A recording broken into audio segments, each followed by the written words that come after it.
All right, everyone, welcome back to the show. Now, this is going to long be remembered as the summer of COVID, and I really hope it's the only summer of COVID. But before we can look back at what it was, we have to work our way through it.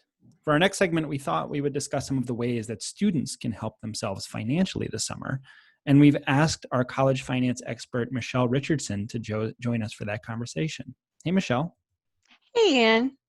So summer looks a little bit different for high school students this year. They might not be able to work the job they envisioned. Summer camps are canceled. Pools are closed. I know one of my students is not able to lifeguard this summer. So Right. there's a lot of pocket money that students had been counting on that they might not be able to earn. Maybe actually real money that they could have used towards their college expenses coming up in the fall. So what are some of the ways that high school students might be able to earn money this year if their typical summer jobs are not available to them? This is a question we've been getting a lot from parents.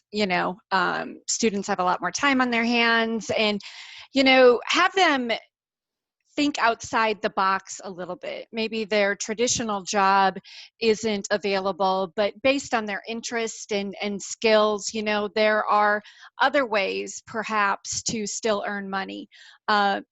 For example, a camp counselor, I talked to a family about 3 weeks ago, and the high schooler was all set to be a camp counselor. So we had talked about perhaps looking for childcare for a family that they know, or a neighbor, or perhaps being a tutor if a student wants to do that. We're finding during this COVID, there's a lot of older adults that need help. So if high school students, want to help run errands, get groceries, again, kind of think outside the box, and perhaps you could do some good while still earning some money. A lot of sports are canceled, the extracurricular activities, no refereeing. But maybe if students were planning on being a coach, maybe they could coach, or more on a one-on-one level, as opposed to coaching an entire team, and maybe maximizing some time together on a more individual basis.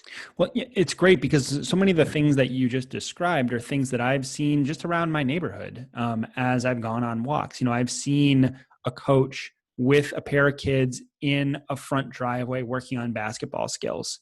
I've seen nannies who are doing a home share with two families that live next to each other so that the kids can hang out together while the parents get their work done, right? So in addition to the fact that, so many more traditional opportunities are not available, there are also greater needs to have people pitch in around their communities given the sort of current state of affairs. Now, most students, when they think about getting a job, they're thinking about sort of traditional businesses hiring, but we keep hearing that those businesses are not hiring. Are there entities that might still be looking to employ high school students especially? Sure. We're finding the grocery stores, obviously, the home improvement stores are hiring. I know in my area, and I live in the Midwest, because people are spending a lot more time at home, pool installations, swimming pool installations, and playground, in-home playground, and basketball hoops, all those kinds of home improvement backyard entities are hiring and always looking for people. In our local news, about a couple weeks ago, they talked about having to actually expand their hiring for both older high school and college students that came back. And that was a swimming pool entity, right? Yeah, it's you're always going to see whenever there's some sort of a financial recession, you're going to see that certain businesses are actually doing better and some businesses are really struggling. And so there are landscaping opportunities out there. There are things that people still need in terms of services. And I think high schoolers can see some of that opportunity, especially if there are low barriers to entry, right? There's not a whole lot of training. You have to know how to operate a rake, a shovel. Right. Those are things that most high school kids are comfortable doing. And, it's a great way to spend some time outside. Now, these are some of the ways that we can earn money, but what are some other activities that high school students are able to do to be able to help themselves financially from the standpoint of the upcoming college expenses? Yeah, since students today typically have a little bit more time on their hands, high Yeah. school sophomores, juniors, and even those rising seniors, if they haven't started looking for national or outside scholarship opportunities, now's a great time to kind of begin that process or search. Um, and it takes a lot of time and effort for those outside scholarship entities, but that is definitely something that may not be the most fun thing to do, but there's a lot of soft skills that students can learn while applying and searching for outside scholarships. Yeah, so national scholarships, I think are, we typically think about scholarships. We'll think about money that comes from the institution. We'll think about some of the local scholarships that students can look for. What are some national scholarships, and how can students search and find for these? Yeah, sure. So, national scholarships are oftentimes funded by corporations, community service groups, foundations. There's a lot of corporate entities that offer national scholarships, and these are oftentimes housed on databases. And if you were to do a search online for just college scholarships, you would just get millions of hits and links, and like anything, they're not all reputable. And so students and families want to make sure that the sites are legitimate.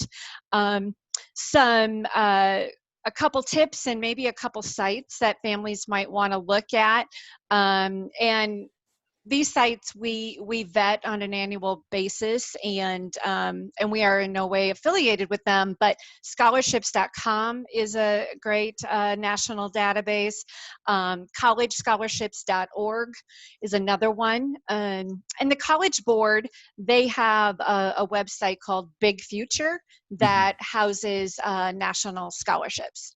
Whenever I tell people about scholarships.com, I have to tell them, and that's a good site. Like, it's not, it sounds like it's, just scholarships.com doesn't seem like it would be reputable, but a good one. And I know that because I listen to my colleagues over in college finance.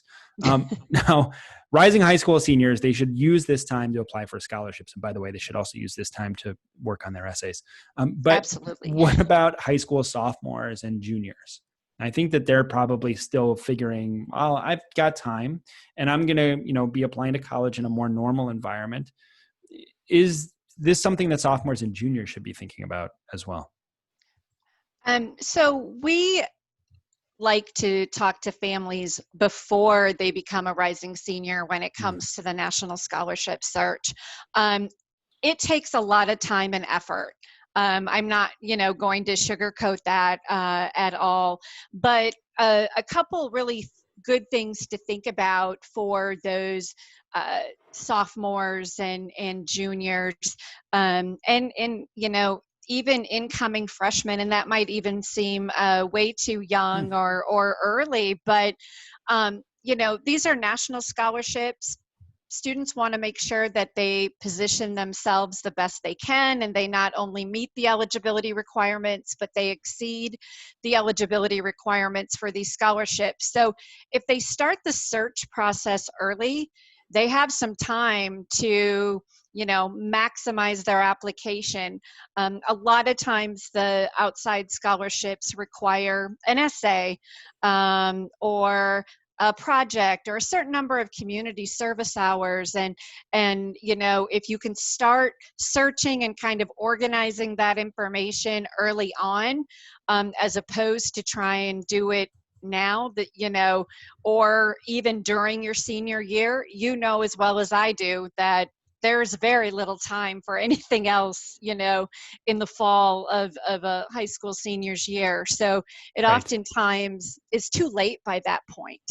That's right. And I just think that if there's anything that you can do to get on top of things now while you have this abundance of time, I think it makes a lot of sense to take advantage of it.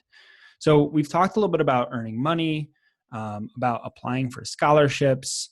We've got a minute or two more. Are there a couple of other things that you think that students can do to help themselves financially during the summer?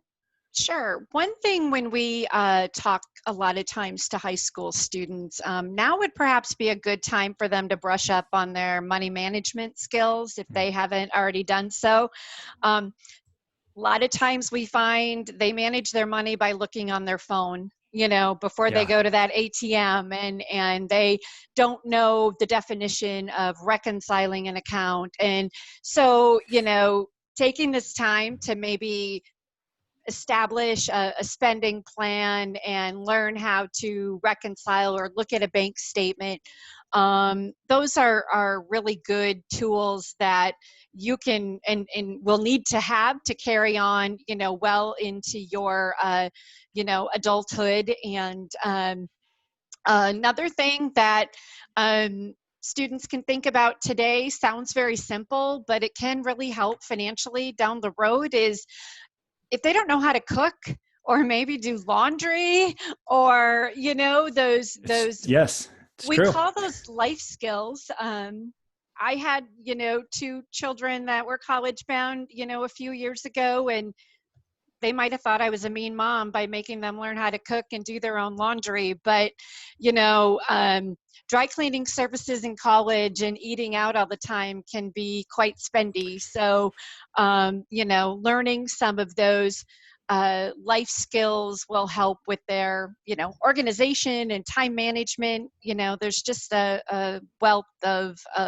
skills that can be learned. That's right. And there's not a whole lot to lose when you learn those skills. I mean, it's really great to know how to cook and know how to do your own laundry. So take Michelle's advice.